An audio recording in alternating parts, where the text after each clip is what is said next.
একজন লোক, নাম তার আব্দুল্লাহ ইবনে সাবা, যিনি ইসলামের ভিতরে বসেই এক বিভক্তির বীজ বপন করেছেন।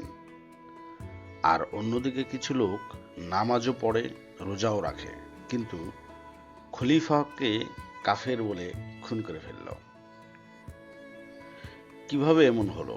মুসলিমদের মাঝেই জন্ম নিল তিনটি ভয়ঙ্কর ধারা, যেমন খারেজি, রাফেজি এবং বাতেনি।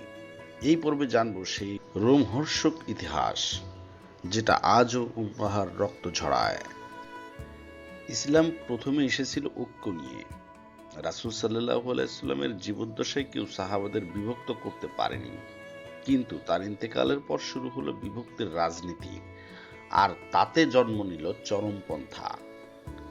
প্রথম হত্যাকাণ্ড, প্রথম বিদ্রোহ, প্রথম ফিতনা,